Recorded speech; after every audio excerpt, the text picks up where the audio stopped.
Hello, everyone, and welcome to episode 171 of the Meet the Farmers podcast with me, Ben Eagle. Now, today, or at least the day that this is being released on, the 10th of October, is World Mental Health Day, which is organised by the World Health Organization to raise awareness of mental health issues around the world and to mobilise efforts in support of mental health. Now, anybody who has been listening to the podcast for a while, or indeed if you read any of the farming news or follow farming campaigns, you'll know that mental health awareness has become at least part of the conversation we have in the farming world. And I actually personally want to say thank you to the rest of the farming podcasting community. You know who you are, for all the mentions and discussions that you've had about mental health over the last few years. But we need to keep on going, hence why I'm doing this today. And many people say that there is still a stigma.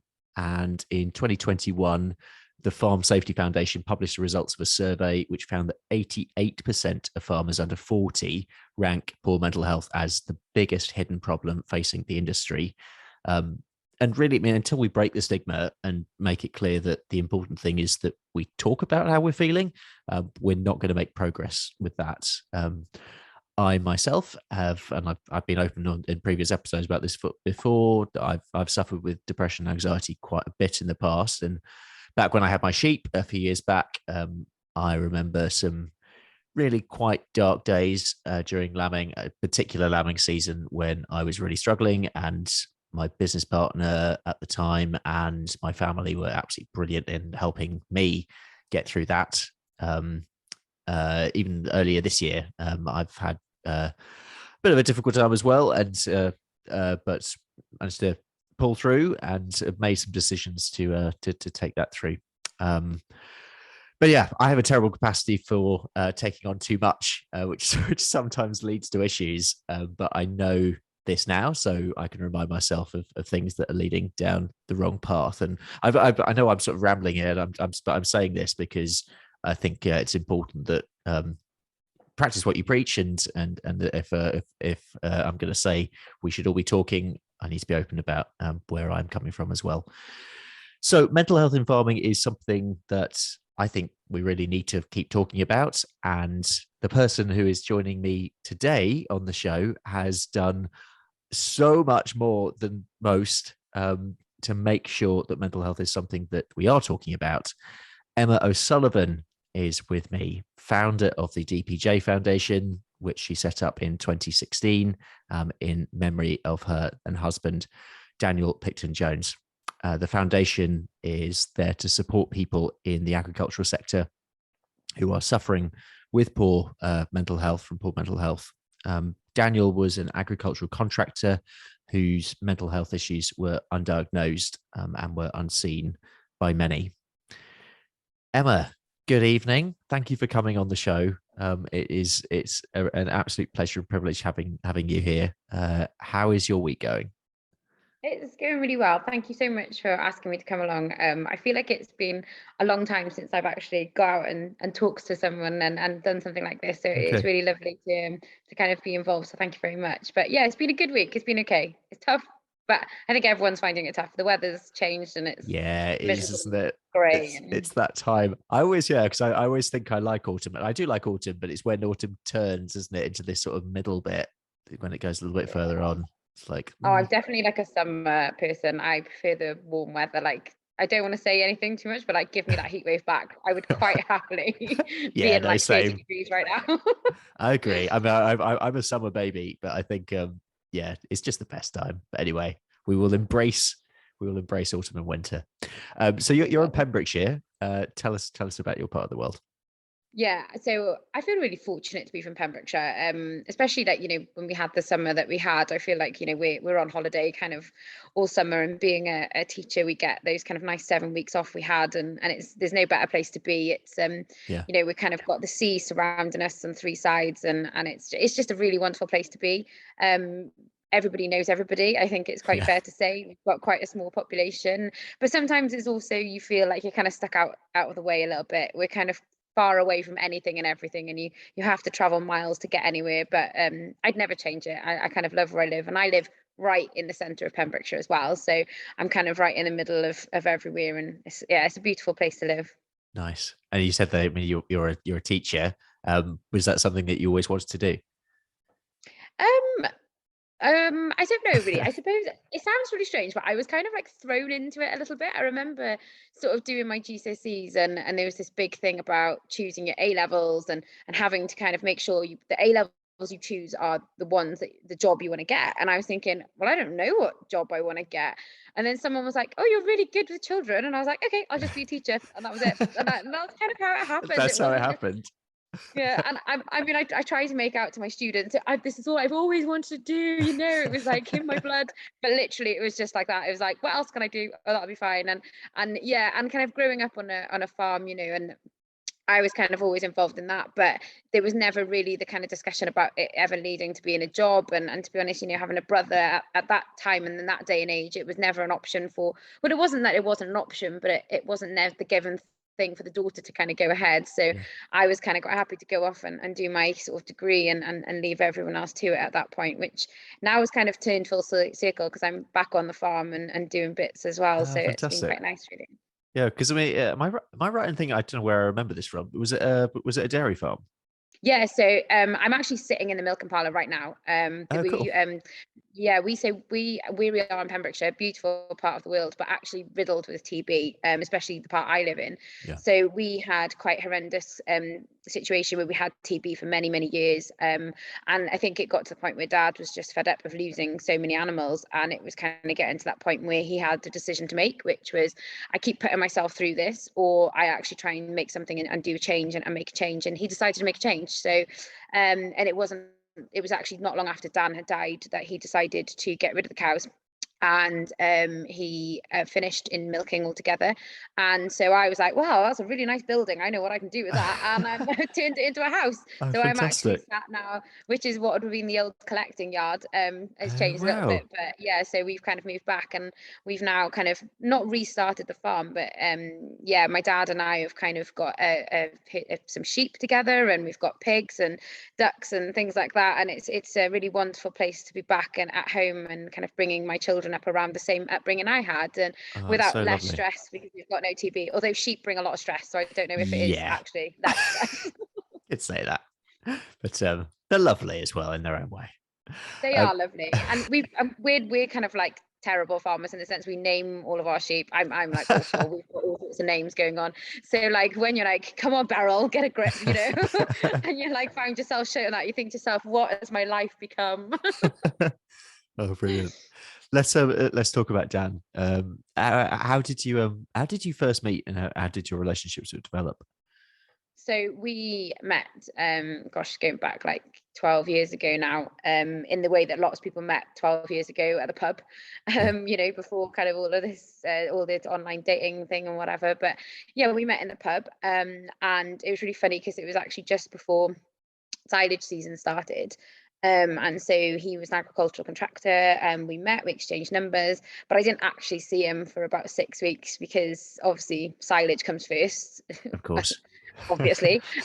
So we didn't actually go on like a first date for many, many weeks until the rain came. And then when the rain came, it was like, yep, I can go now. So, you know, off we kind of went, and that was it really. And then obviously kind of as silage season finished, and we got to kind of know each other a bit more, and it developed from there really. And yeah, just kind of, you know, very much kind of standard, got to know each other, and I was kind of from the south of the county and he's from north of the county. So Okay. I spent a lot of time kind of showing him around my kind of parts of Pembrokeshire, and he showed me around his parts of Pembrokeshire, and it just kind of blossomed like Yeah. that, really. One thing led to another, as they say.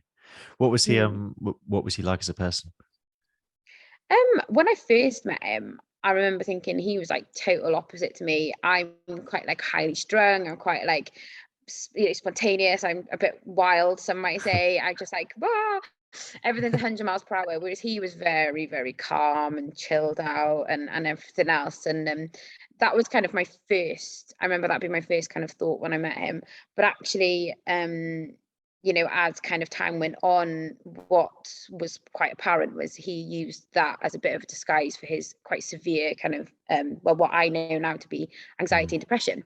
I yep. didn't know that at the time, but that's kind of what it was. And so this cool, calm character actually underneath was almost like, you know, on the surface very cool and calm, but like a duck underneath. His legs were kind of pedaling faster than he could imagine and couldn't really control too much. And I think as time went on, that became more and more clear, kind of with the actions and some of the things that kind of went on, that really kind of showed to me, actually there's something not right here.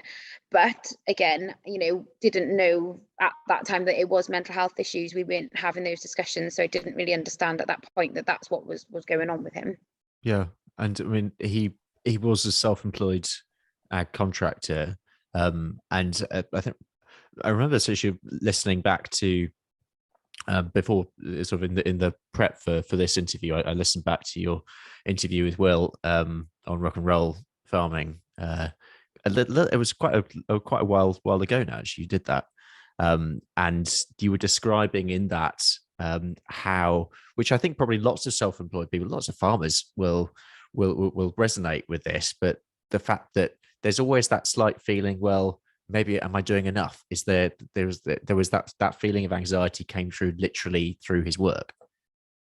Oh yeah, and it was constant. It was like this whole kind of thing of like the pressure of being self-employed and having to make sure that he worked those hours. But it was also the other things involved as well. Like, right, I need to put aside that money for my tax and national insurance and kind of all these added extra pressures that were going on. But it was also this just constant thing of like, I've got this work now, but what happens over the winter? Like, I might not have any work, and am I going to have work? And he took the decision to purchase a digger.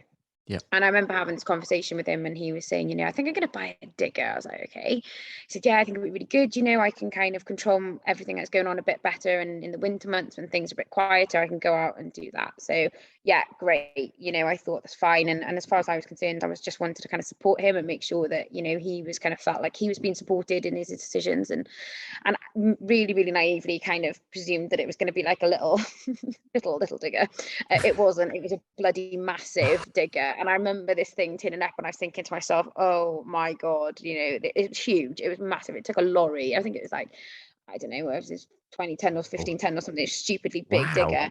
And I remember just looking at it thinking, oh my God, what are we going to do? And I couldn't show that, because already, even before it started, he was like, well, what if I don't get work, and how am I going to pay for it, and how am I going to move it around, and every time I move it, it's going to cost money, and what happens if something goes wrong with it? And all of these things were kind of going across his head, and I was just like, oh, I'll be fine, and he'd built up loads of kind of connections with the, obviously working in different farms over the years. So his idea was to stick primarily to kind of agriculture and take his dig around and, digging out slurry pits or whatever needed doing. And I think it was just this, it was this thing that he wanted to do to kind of make things better for him. But it was also this extra added stress that caused so much anxiety for him that I couldn't even comprehend the stress that would have, on his life. And it was just an accumulation of so many different things that were kind of sitting on his shoulders constantly. It'd be things like, right, taxing his vehicle and insuring the vehicle, and then insuring and taxing the digger, and then, sending out bills. He hated sending out bills, hated it, because he felt like really awkward asking people for money, because I do, I when we've kind of like we've sold off pigs and sheep and whatever, and you feel like, oh, that's this much money, but it's all right, just have a discount, because whatever. And I find it so awkward.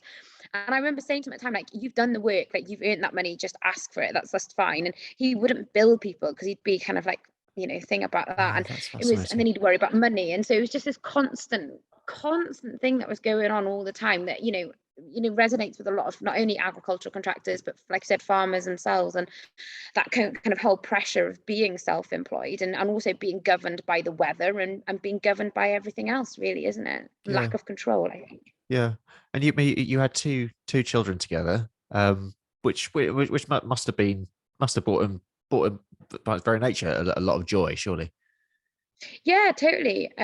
But and then the flip side, it also brought a lot more pressure as well. I remember kind of being pregnant with my eldest daughter Mally, and it was a really exciting time, really scary. I was 24, and I was thinking, oh my God, I can't even look after myself. How am I going to look after a child? And kind of stress of that. But it was like, do you know what? It's fine. Like, I've got this very kind of positive outlook on life where it'll be fine. We'll work it out. It'll be all right. Whereas Dan would it would really bother him, and he would be really stressing out about it. And I remember being pregnant, and he was like, what if she goes to school and ends up being bullied? And I was like, oh my God, I can't even think that far ahead, you know, and it would literally be, he would overthink everything to the point where it would just really just bring him down, you know, really bring him down, and all these kind of oversights and thoughts, you know, going towards the future. And you know, when Tristan was born, then you know, things really escalated, and you could see then at that point his mental health was kind of so much worse at that point. And you know, Tristan was really, really ill when he was really little.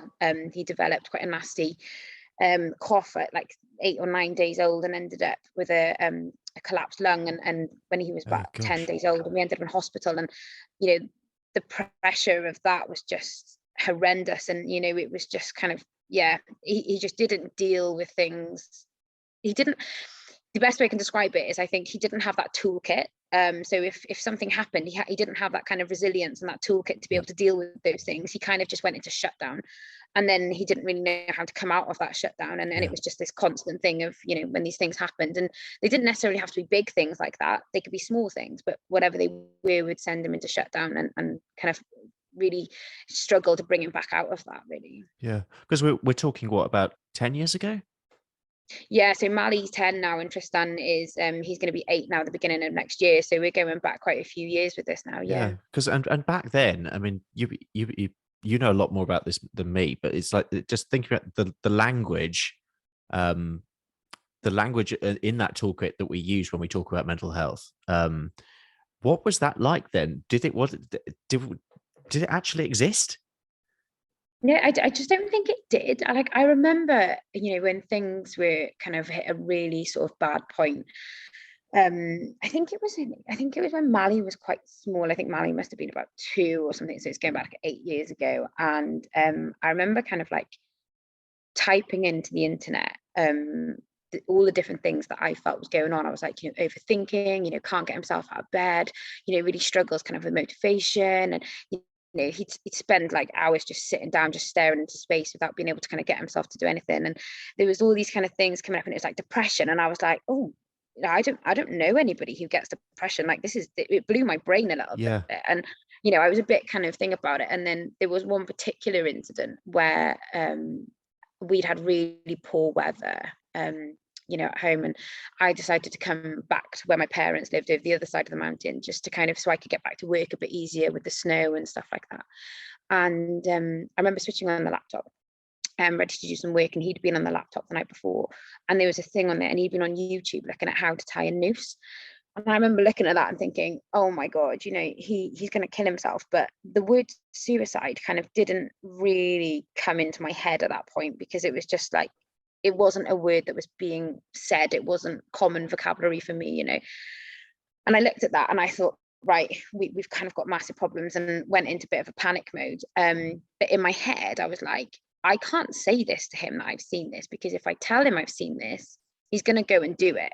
So I kind of went into, I don't even know how to describe it. I went into kind of like just this mode of just stopping him from doing anything, and spent, you know, a great deal of time, I suppose, just trying to avoid what was probably quite obvious for quite a long time, really, that he was suicidal. But like you said, that vocabulary wasn't being used at that time, and that kind of language wasn't being used. And you know, people who had these mental health issues who attempted suicide were referred to as nuts and mental and Yeah. crazy and all these kind Yeah. of things.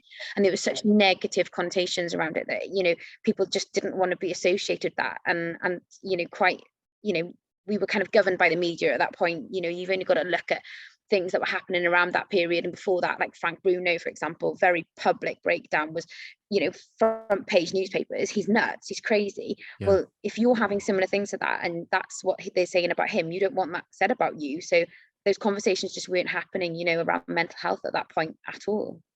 And did he talk to you about any of this? I mean, again, not having the language is very, very difficult to even broach it, I suppose. But either you or his family, did he sort of even sort of click that, or sort of did he say that there's something not right here?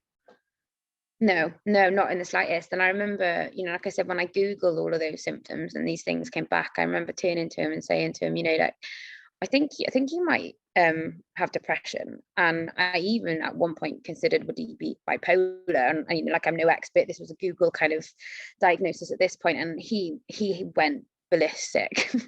Absolutely ballistic. It's like, I'm not mental, like I'm not psycho, what are you trying to say to me, and because we had that negative view at that point of what those sorts of things were. When I was saying to him, I think you might have depression or this, it was just too much. And I think probably realistically deep down he probably knew that what was going on, but I think actually admitting that out loud was something that was a totally alien concept to him, for many reasons. He was a young man. He didn't want to admit that those failings. He had a family that he wanted to look after and take care of, and pride, a massive part of it as well, is pride. And it's a huge kind of thing to turn around and admit that you've got that. And especially at that point, those kind of in that period of time and previous to that as well, it was something that just wasn't done. If I'm completely honest, it just wasn't spoken about in any way, shape or form. So take us to July 2016, and just if you can just take us through the events. Yeah, so it was, as I kind of mentioned earlier, there was this whole thing of like sometimes it'd be really good and well, not really good, he'd be there, and then other times he'd kind of dip right down, and when something kind of sat on his shoulders, it would drag him right down to the bottom. And we'd kind of lived life like that really for quite a while. Like I said, there was this issue with me finding that YouTube video, and I remember thinking, I've just got to do everything I can to try and stop this from happening. So I did for a long period, like things like hiding ropes, and if you went outside, I'd be out there checking on him and making sure he was okay and still alive. I must have been like the most naggy wife on the planet, because I was like, you okay, everything right, and just making sure he was basically still alive, and not anything else. And yeah, so it got to July 2016, and Daniel wasn't exactly the most of sociable people. He'd be sociable around the people he knew and he was comfortable with, but anybody who he wasn't kind of familiar with, he wouldn't socialize too much. So obviously at this point we were actually living not far away from where I was grown and where I'd grown up. We'd bought a house there in the local village, so he didn't know a huge amount of people, and he really kind of struggled with that. We'd actually had a really nice weekend. The weekend before he died, we'd gone on a tractor run with Mali's play group, and we'd done things together as a family, which wasn't something we did a huge amount of because of his sort of social anxiety. So we ended up going after this tractor run, and he went to the pub and various kind of things. And he wasn't a big drinker, but he, mainly because he knew that drink really didn't react very well with him, he found himself kind of slipping into really kind of bad depression. Well, he thought at that point it was like a low mood. It kind of, the hangover didn't sit well, basically, but it kind of really made his depression kind of so much worse. So he really drank, but he decided that night to have a drink, and came back and was just kind of in a real state about everything. There was some chat at the pub, and anyway, he kind of got himself into a right state about it all and just really struggled to bring himself out. And this was kind of the Saturday night, and on the Sunday I was just like, it'll be fine, and I kind of did what I normally did on a Sunday and went shopping and whatever else have you. The Monday then I went to school and was in work, and he texted me saying, like, I'm really bad, like I can't get my way out of this. And even kind of no matter how many times we'd had lows up until that point, he'd never really said like, I can't really sort this out. So this for me was like a red flag. And then I did what I thought was right at that point. And I was like, I'm gonna make you a steak, because steak makes everything better, and I'm gonna, cook you a nice tea and have a good night's sleep and all that kind of thing, just to try and kind of make things better, trying to fix. And that was me. I was a fixer. I wanted to fix all the time. So I got home, I made supper and sorted everything out, and he just couldn't shift this kind of feeling of unease at all. And he said, I'm going to go up and I'm going to go and see my family over the other side of the mountains. I said, yeah, that's really good. He's going to go and talk to somebody else. That's fine. Was that something that he'd do normally? Yeah. Oh yeah, totally. Really kind of close with his family and especially kind of with his grandmother, and so for him to be able to go and speak to them was quite normal. But I also kind of really thought that it was important for him to do, because as far as I was concerned, if he was talking to somebody about what was going on in his head, then that was great. So we went up there, and he didn't come home, basically. He rang at 2:00 in the morning. And I was just like, where are you? Come home. He's like, oh, I'm just going to go to my mum's. I was like, don't be ridiculous. Like, it's 2:00 in the morning. And he was looking after the children the next day. And I remember him just going, you know what, I really love you. And I was like, yeah, like whatever, come on, just come home, don't be stupid. I just thought, what? I was half asleep, like didn't know what was going on. Yeah. And that was the last time I ever spoke to him. I woke up in the morning of July the 5th and couldn't find him. And so, yeah, that kind of was the start of where everything really went very, very downhill very quickly, because I knew something was wrong.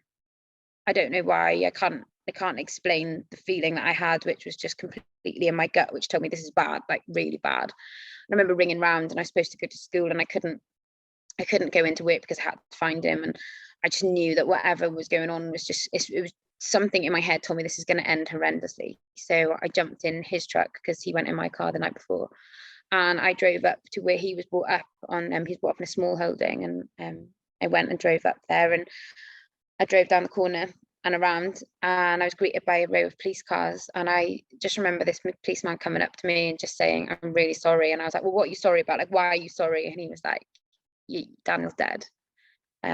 He hung himself on the tree outside where we had lived. We lived there for a short time, and he'd gone there. He hadn't gone to his mum's, like he said. He'd gone straight there, and he took the decision to end his life." I was gonna say, it's how did you talk to the children about it? So Mally was 4 at the time. Tristan was only 14 months. He was a baby. He didn't have a clue what was going on with him. Mally was a very, very astute 4-year-old. She was like on the ball. So she'd gone, I'd made my mum come over so I could go and look for him. She'd gone to playgroup. And I got home after this had happened. I went and I said, I've got to go and see Mally, and I've got to get home. And so I got in the car. I drove off, much to the police officers' annoyance. They weren't happy with me just driving off. And I got home, and I spent about 10 minutes with my mum, just in pure kind of disbelief. And I said, I've got to go and speak to Mally. I've got to go and tell her what's going on, because her dad was everything to her, absolutely everything. So I drove over to the playgroup, and she was like, "What are you doing here? You never pick me up. You're the one that works all the time. Why are you here?" And I drove up to the reservoir that's quite close to where we live. And she was like, "Where are you taking me?" She was asking me these questions, and I just couldn't speak. And we got up there, and we sat up there, and I just said, I just said to her, "I'm really, really sorry." And she said, "Why are you sorry?" I said, "I'm really sorry, but Daddy's not coming back. Daddy's gone, and he's not coming back." She's like, "Where's he gone?" And I said, "He's gone to heaven. He was really, really poorly, and he was so poorly that he couldn't get past that, and he had to go to heaven in order to make himself feel better inside." And she was looking at me, and she was like, "But he didn't say goodbye." And this was what she felt most grieved about, was the fact that she wanted to say goodbye. And she said to me, "Well, we've got to go and get a ladder, because I've got to get up there to those clouds in heaven, and I want to say goodbye to him, because he's gone and he's not said goodbye." And this was just this whole kind of horrific thing of trying to explain to a 4-year-old that there is no goodbye. And I was so full of all these questions, and I didn't, I literally didn't know what was going on, and trying to comprehend that myself, and then trying to explain that to a 4-year-old was just, it was hell. There's no other way to describe it. It was hell. And I remember just thinking, where on earth are we going to go from this point? And we were both kind of sat in the car looking out across this reservoir, with her, telling me she wanted to go up and say goodbye. And she just turned to me and she said, "We're going to be okay, Mummy. We're going to be okay." And I was just like, gone. I was gone. Oh my And so goodness. that was kind of really tough. And then, obviously the days leading after that were tough. But actually, I think as time has gone on, I had to have a very similar conversation with Tristan. When Mally turned she was 6, until Mally turned 6. I remember her saying to me, "Well, how did he die? Like, I know he was really unwell, but how did he die?" And, having to talk to your 6-year-old about suicide, and about the fact that he chose to take his own life, because I was really adamant that there were going to be no lies in this. I can't tell her, that something happened, and then God forbid she found out I'd lied to her, that trust would be gone forever. So I had to be honest with her about that.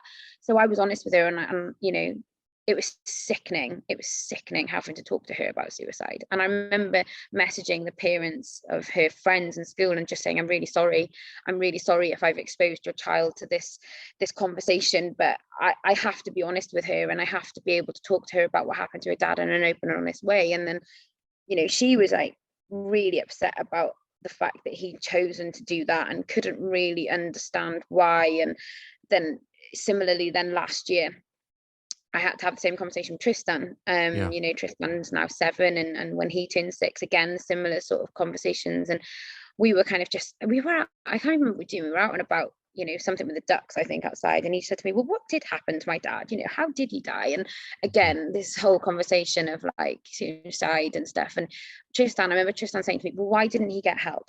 Like, he should have asked for help. He should have asked somebody to help him. And I felt in my mind that in one weird kind of way, there was a positive in that, in the sense that how much of a shift have we made to the fact that Tristan knew to ask for help? Absolutely. Like, he knew. And in my mind, I was like, it was awful, but I still, it was kind of that ability for him to see that he should have done this and he should have done that. And that for me was kind of like a real positive. And I think part of that is because he's grown up with the foundation being a big part of his life, you know, and that kind of thing. Absolutely. What were other bits? I'm struggling to ask these questions now, but what were other people's reactions? Did they know how to be with you at that time, or what to ask or what not to ask, or what to do? I think this is one of the things that frustrated me the most, was because I remember somebody saying to me like, oh, you know, I didn't realize he had cancer. And I was like, he didn't have cancer. Wow. And then there was that. And then I remember Mally coming home from school, literally, because, you know, within weeks of it happening, saying, did Daddy's head fall off in a car accident? I was like, no, you know, this doesn't happen. And there was all these kind of things that were going about. But, you know, what became very clear very quickly was that Daniel had very severe mental health issues, and his suicide was caused by that. And, you know, the accumulation of all these mental health issues over the years. Yeah. And for me, it was like, why are we not talking about this? You know, why aren't people talking about this? Like, you know, the word suicide all of a sudden was a massive part of my life, yet nobody would turn to me and say, you know, Daniel commits suicide or he killed himself. And I just felt like it was this massive elephant in the room. And, you know, I remember going to like local shows and things like that, and walking up the shows, and people would look at me and kind of like tip the head at me and then put the head down and kind of avoid me. And then my dad, he was always like 10 steps behind because he was talking or looking at tractors and whatever. They'd always say to him, oh, you know, how's Emma doing? Is she okay? And I was like, why is nobody talking to me about this? Like, why is nobody asking me? And I remember my mum sort of turning to me saying, Emma, nobody knows what to say. Because if he was ill and had cancer or something like that, people could say, I'm so sorry, you know, it was so sad and things like that. But because he's chosen to take his own life, nobody knows how to deal with that. Like, nobody knows what to say to a 27-year-old woman whose husband has just taken that decision to kill himself. And I can't blame them. You know, I couldn't blame them at all. But in my mind, it was like, well, actually, we've got to start talking about this, because if we don't have these conversations about suicide, and we don't have these conversations about what led to this point, it's going to keep happening. And there's going to be like more people like me in this world. And at that point in time, I remember talking to somebody and saying, I don't want anyone to have to go through this. Like, what me and the kids and my family and everyone who knew Dan is going through is the worst thing ever. And I wouldn't wish that on anybody. And if I can do something to change that, then I will do whatever I can. Yeah. And that's when DPJ came about. It's really interesting how you sort of say that in terms of not having the right words. And I did some suicide awareness training, which FCN organized. It must have been about 18 months ago or so. It was honestly one of the best things that I've ever done. The 2 trainers were fantastic, and absolutely key as part of that was just saying that we need to use the word suicide. It's like as simple as that. It's a whole language that it needs to be okay to actually say that, to say the word.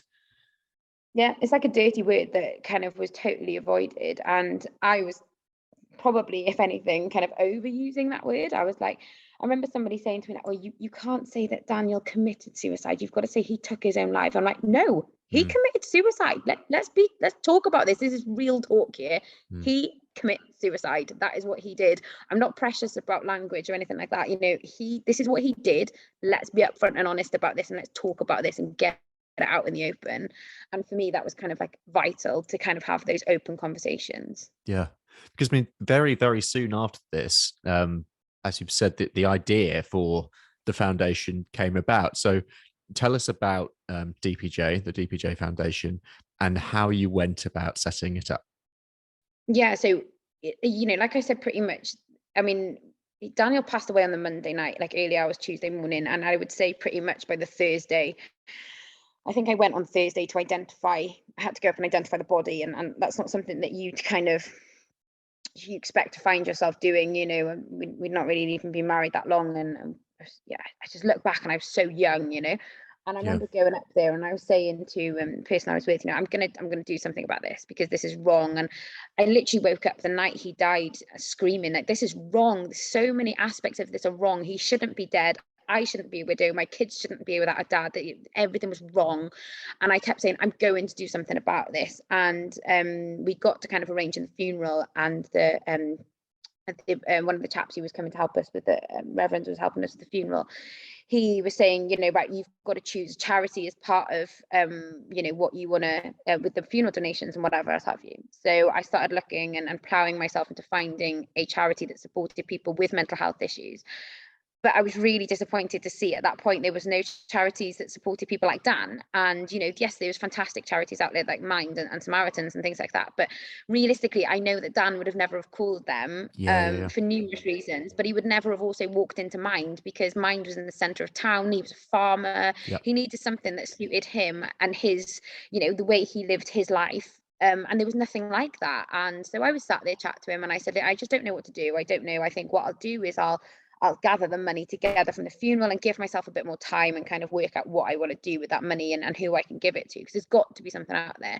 Mm. And he turned around to me, he said, well, why don't you do something? Like you could do this, you could make this change that is needed there. And I was like, I think in one of like the most darkest periods ever, that was almost like the light that I needed to kind of push me through. And it was just like, yeah, do you know what? Actually, I can do this. Like I can do something that is going to make a difference and Wow. make a difference to people. And it was literally like that. And we were sat there and they said, what are you going to call it? I was like, oh, we'll just call it the DPJ Foundation, because Dan was like a proper man child. He had like loads of tools. And like everything he wrote on, everything tools he had, and even on his digger that I inherited, this massive bloody digger, said DPJ on it. It was his initials. So he was Daniel Picton Jones and everything was DPJ. So I remember saying like, oh, we'll just call it the DPJ Foundation for now. We've got loads of time. It's a shit name, but I swear. We can always change it again. And we kind of had this sort of thing. It was like, oh, it'll be fine. It'll change. And then here we are, 6 and a bit years later with still with the same name, but having kind of, grown to sort of places that I never imagined would. And it's amazing, really. Wow. Well, honestly, Emma, you're amazing for finding that light. It's just, yeah. So let's go talking of the light. Let's go in and talk about what it is that the foundation does. What does it do day to day? What are its aims? How does it work in practice? So I weirdly enough, the kind of aims of the charity haven't really changed since that first week that I started it, which is quite funny, really, because there was kind of a few things that I picked up on straight away that I felt that needed to change. The first one was the fact we needed to start talking about this. We had to have these conversations. Like I said to you just now, we need to talk about suicide. We need to talk about mental health. So the first thing I wanted to do was spread awareness and make sure people had that knowledge of mental health and understood that it was a real issue, but also, that they knew there was help available. And then the second kind of aspect of that then was making sure that help was available. And that's where kind of our Share the Load service came. So it came about kind of wanting to provide support for people in the farming community, but not really sure what to do. And through kind of a lot of research and stuff, which, really kind of almost, I suppose, saved me at that point. It gave me something to focus on. And I spoke to lots of people and found out that counselling and talking therapy is the single most effective way of dealing with poor mental health. So I went around the same time. I'd been ploughing myself into the DPJ Foundation and kind of that kind of thing. I'd set up a Facebook page. We were having fundraisers already, and all my friends and family were like, "You're not grieving, Emma. You need to grieve." And I was like, "Right, okay." So I'll just go to the doctors, and I didn't know what I could do to grieve. I had two small children, and the Saturday after Dan died, I was at a birthday party because I couldn't not be there for them. Life had to carry on and for them, and so I didn't understand how to grieve. So I went to the doctors and I asked if I could see a counsellor, and they said, yeah, that's fine, ring this line and whatever. So I rang them, and they rang me back a week later. I left an answer message. They rang me back a week later and said, yeah, that's great. We'll see you probably in about 8 months now when a space becomes available. And I was like, 8 months? I was like, yeah, I mean, I'm all right now, but I could be yeah, in a horrendous place in 8 months' time. yeah. Where am I going to be? And I started like asking around, and I calling around and saying, well, how long is your waiting list for counselling? 8 months, 12 months, 15 months, all of this going on. And I thought, that is not good enough. But then I also started thinking about, like, even if a farmer wanted cancer, like, where would they go? Because my dad, who was a farmer, my granddad, who was a farmer, and Dan, who was a contractor, they wouldn't go to the doctors, like, ever. The doctor was like a no-go situation. So I was like, to even access that counselling in the first place would have been a huge obstacle. So I actually went private for counselling and worked out how bloody expensive it was at the same time, and decided I've done the same thing. Yeah. And I was crazy. Just like, oh my God, it is crazy money. And I remember thinking, there are so many barriers to this life-saving support. There are so many barriers up to it. Why are we making waiting lists so long? Why is it so bloody expensive? Why do people have to jump through hoops to get it? So I was like, right, I'm gonna create this service. And so by this point, I'd had like a group of friends who said they were going to kind of support me with this. And I called a meeting. And I spent like ages at my laptop with all of these ideas and stuff. And I was like, right, we're going to have this service. And I wrote this thing, and I was like, and this is how it's going to work. We're going to have a 24-hour call line, because it's got to be 24 hours because farmers are like busy people and they need to be able to call in the night. None of this finishing at 5 o'clock business. 24-hour call line. When they call that call line, they're going to speak to a human being. They're not going to speak to an answering message. They're going to speak to a human, and that human is going to know all about farming, so that they don't have to take 2 hours explaining what TB is or whatever's gone on that day. That person knows what they're talking about. When they've spoken to that person, within 24 hours, a counsellor will be sent to them to either ring them or sent them to their door, and they will have their first appointment within a week. And this is how we're going to do it. We are going to fundraise money to pay for this counselling. We're going to provide this counselling this quickly, and this is how we're going to do it, and blah blah blah. And we're going to do a text service, because lots of people don't like talking on the phone. And so I came to them this idea, and they were just like, oh my God, she's lost it, like, look at her go. She's like, literally. This was probably in the like October, I think, after Dan died in the July, and they were just like, you need to calm down a bit. And I was like, no, this is what we've got to do. So I set about setting up this service, and spent basically a year kind of getting everything sorted and making sure that we took on a range of volunteers who were all Samaritan trained.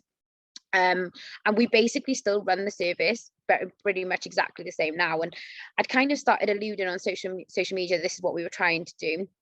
And even before we started up this call line in that January, we already had people calling through saying, look, I hear you're offering this, I could really do with some help. And we took 4 calls, I think, like in the week before we even launched the fact that we were doing this, and we tried to keep it under wraps. I'm like the least secretive person ever. I've got the biggest mouth in Pembrokeshire. So I was telling everybody, I was like, we're going to do this and whatever. And I mean, effectively to this day, we still run it exactly the same. And that service has been running now for 4 years, just over 4 years. And we've supported near enough 700 people with fully funded counselling, and we still pretty much are able to offer that initial contact with a counsellor within 24 hours and first appointment within a week.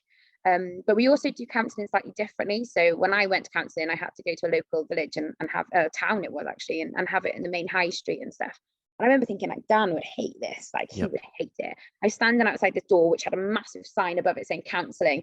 I remember someone driving past, like beep beep beep, like, hi Emma, and I was like, oh, yes, here I am going into it's so counselling. true, isn't it? And I remember thinking, like, and he would like never have done that, because it was embarrassing for him. He would have felt like he didn't want people to know his business. We're private, and farmers are proud people, and we didn't want to know that. So I was like ringing around counsellors, asking them to be part of this service I was setting up, and I was like, right, but will you go to a farm?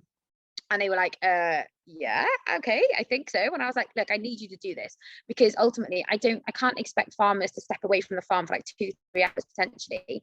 So what I want you to do is be able to go to them, so that if they're milking, you can sit in the milking parlour with them. If they're sat at the table and they're just having their lunch, you can sit in the lunch with them. And that's what they did. And we've had loads of counsellors who've actually gone out and walked the land with farmers and sat in the milking parlour with them. And I remember one woman very early on in the beginning, she rang me, and we were kind of checking in a lot on our counsellors and making sure they were safe going back and forth from farms and stuff.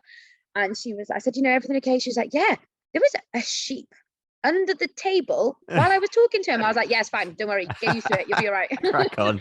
And I remember saying to this one counsellor, like, I'll buy you wellies, like, just get on with it, you'll be fine, like, don't worry. And it is, and the service is pretty much, like I said, run kind of in that way since that point. And I'm really proud of kind of the fact that we've now got a huge amount of volunteers who run our call line 24 hours a day, 7 days a week, and that's all year long. We don't ever stop answering the phone, we are there all the time. And although we've provided counselling to over 700 people, the amount of people who just call because they need somebody to talk to is probably almost double or triple that. We're the volunteers we have are just the most outstanding group of people who have the most passion and empathy for people. It's unbelievable. So there was that aspect of it, and then the kind of third aspect of it is the training side of it. So it was the ability to kind of really put the onus on those in the community to look after each other. And I think that's one thing that the farming community are really good at, is supporting each other. And if something happens, we're the first people to rally around and offer practical help. But actually, how many of us know how to provide that mental health support and that conversation and that listening ear? And too many times I've been part of conversations where something goes wrong and everyone's like, right, we're going to do this, we'll go and do this and whatever. And this was me, like, I was a fixer. So something went wrong with Dan, I was like, steak, that's fine, that'll tick that box. And I was like, I'll book you a MOT test, I'll sort that, I'll put new tires on this, I'll get oil for the digger, or whatever it needed to be. I was a fixer. But people don't need fixing. No, people need somebody to listen. And this was the really important part of it, was enabling people to understand how to listen, and not only how to listen, but how to listen, and then how to get that person to kind of understand where the support is and what that's available. So I trained myself up in mental health first aid. I went out and did my mental health first aid course. I came back, I delivered a few of them, and then I thought to myself, this is good. Like, don't get me wrong, the information is great, but this has got nothing to do with farmers. All of the scenarios were like John, who works in an office and gets the bus home and stuff like that. It was just not at all relevant.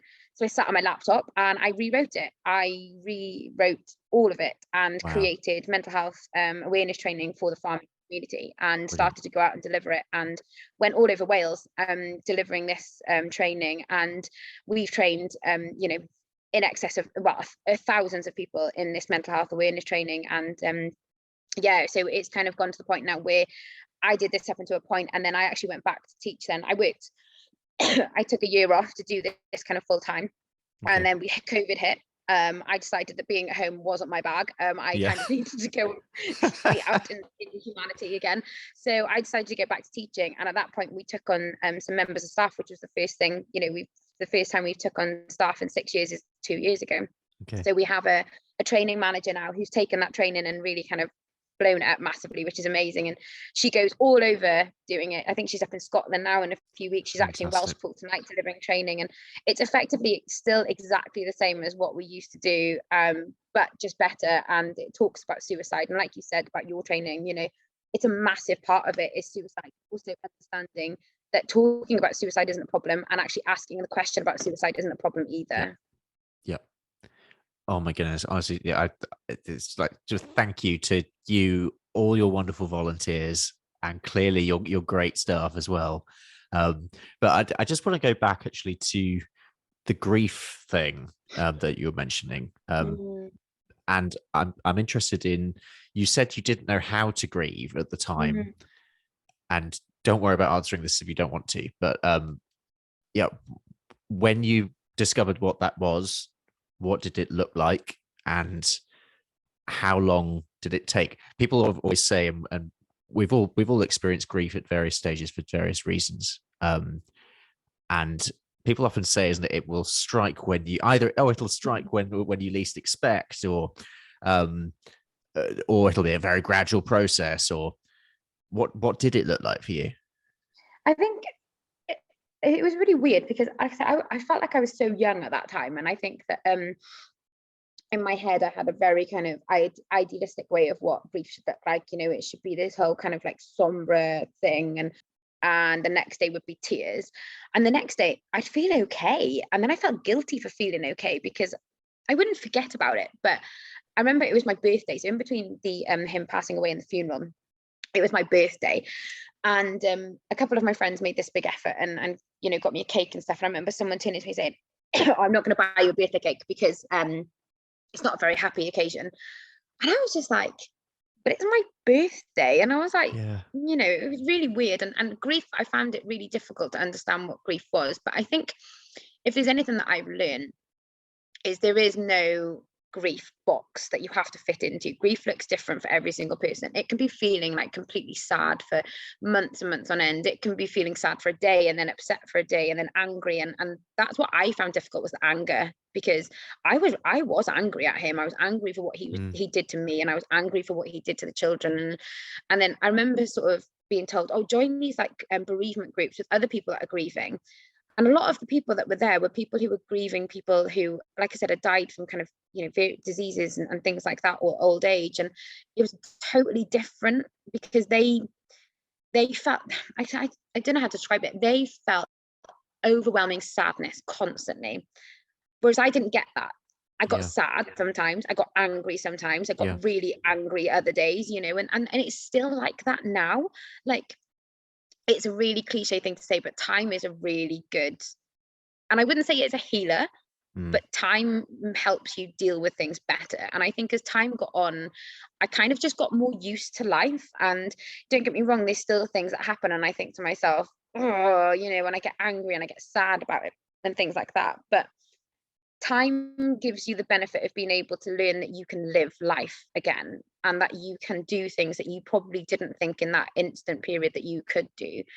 And once you learn that you can do those things and you allow yourself to kind of live again and do those things, you learn that life, it sounds awful, but life goes on, and it has to go on, because you've got two roads. And I remember I said the same thing to Mally, when I was talking to Mally at the point that it happened. I had two options. This was either going to take over my life, and I was going to end up being, hugely depressed and upset for the rest of my life, or I was going to take what happened, I was going to learn from it, and I was going to actually use it as a force for good going forward. And I think that goes with everything. When my grandfather died, it was the same thing. It was like, I can sit here and I can cry for weeks on end, but what good is that going to do me or anybody else? Or I can learn from that.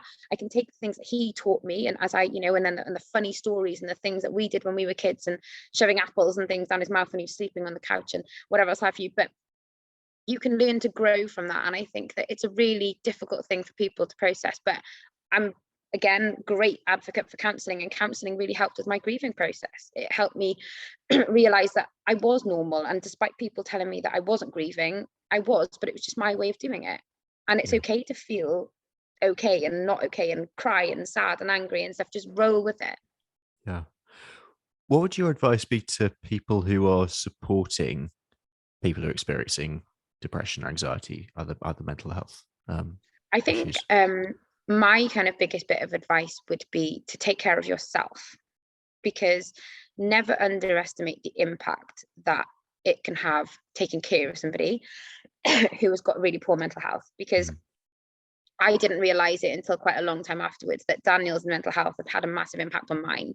And for somebody who'd always seen herself as somebody with really positive and good mental health, I found myself struggling with my mental health as well, because of the impact of his and kind of that. I would say take care of yourself and make sure that you are putting yourself first at times too, but also to seek help for yourself, because sometimes you need support when you're supporting other people. I highly recommend taking training. I'm not saying you have to have the training with DPJ Foundation at all. They're, fantastic other, but get some training, because, when you can learn how to have these conversations around mental health and have those conversations around suicide, it opens up this whole kind of other realm of being able to support that person in a way, that you wouldn't even realize. And I think I don't have regrets, because I can't live in regret with what happened, but I've certainly learned a lot. And I think if I could if I could go back and say things, I would do things so differently. I would talk about suicide. The day that I found that video, I would talk about that. I would say to him, look, Dan, I think you're depressed, and I think it's because of this, this, and this. And I would kind of ask him about what was going on. And instead of trying to fluff over everything, I'd be saying, look, I can see you're really upset here, actually. I can understand that you're feeling really sad about this. Tell me about, how you're feeling, and talk to me about what's gone on, and talk to me about this, and have those conversations, and allow him to, all of this weight and stress is on his shoulder, allow him to release that by talking, because talking is what matters. But if you're helping somebody, it's not the talking, it's the listening. And it's all about listening and taking in what that person is saying and supporting them through that. Wow. We're going to start to wrap this up. Honestly, you're such a strong person. This is the main thing that's coming through it. It's just, it's so inspiring. So the last few questions, we always finish in this way. First is, Emma, if you have a message for the public, what would it be? It's okay not to be okay. Brilliant. And it's fine to speak out and say, I'm not okay with that, and I'm not doing all right now. Yeah, it's those small words have so much impact. I think it's so important to remember that. And a message for farmers. My message to farmers would be, no matter what is going on and how rough things feel right now, things will always and can always get better. It's just sometimes you need to ask for help, and it is perfectly okay to ask for help. But speak up, use your voice, and don't be afraid to use your voice. Well said. And any farming related podcast, blog, or social media account that you'd like to give a plug to? Oh, well, I like to, I like to keep things a bit positive. So I really like following that Welsh farmer, Johan Humphreys. Johan. He's hilarious. He's and great. I proper fangirled in the Royal Welsh, because we were just standing in the thing. We had a stand in the Royal Welsh show, and he walked past with this ridiculous hat on. I was like, oh my God, is that Welsh farmer? And I felt like, oh, come on, you're like a 34-year-old woman with 3 kids. Sort yourself out. But he's really good. And I really like the way that he shows a really, the real life side of farming, and it can be really rubbish at times, but also the fact that it's really good to get out and have a bit of fun and live your life and have that sociable side of farming as well, and really honest about everything, and I really admire that. We had a great chat on, but he was on the podcast a few weeks back, I think it was, and we had a great chat about mental health actually as part of that. In fact, guys, if you haven't listened to that episode already, head back to hear from Johan. So that's a great shout out of him. He will enjoy that. I think he's actually had 2 shout outs since he's been on. So, and I know he's listening now. So his ego, your ego can't get that big, but that's 2 shout outs now. He won't be able to fit in that chicken shed door if he's careful. His head will get and finally, how do people follow DPJ on social media? So you can follow us on Instagram or on Facebook or on Twitter, and also we've got a website as well. So if you want any information, everything's on there, and all the numbers that you can call for the support and stuff. And I think it's just important to mention at this point that, our phone line is completely confidential. We don't take hardly any information about the person that's calling other than their first name and the area that they live in, basically, so that information can go to the counsellor. And all of our counsellors are professionals. They are all paid, they're all registered with the British Association of Counsellors and Counselling Practitioners, and we provide a really kind of a confidential and professional service that really enable people to get the support they need. So anything you need, please get in touch, and we will help as much as we can. Brilliant. Well, we will leave it there, but Emma, thank you so much for coming on and talking to me today. I cannot tell you how much I appreciate it, and I really hope that the listeners hearing your story and hearing Dan's story, I hope it just it helps into it's just it's another stage in more encouragement to get everyone talking, because it's what we need to do. That is it for today. Thank you very much for listening, and please also if you haven't already, please subscribe to the show. you can also now join the Meet the Farmers Supporters Club on Patreon. I'm currently on a mission to make the podcast more sustainable, so your support through that would be very, very much appreciated. To support, simply visit patreon.com/Meet the Farmers. A quick mention of what's happening this week on our sister podcast, Rural Business Focus. I'm joined by the fantastic Becky Leach from Kite Consulting, and we're talking about recruitment and holding on to good people in your business. That's out tomorrow, and you can find it wherever you're listening to this podcast. Next week on Meet the Farmers, we'll be talking pigs with Yorkshire farmer Kate Morgan. So I hope you can join me then. I'm Ben Eagle. This has been Meet the Farmers. Thank you very much for listening to this very special episode, and I hope you all have a great week.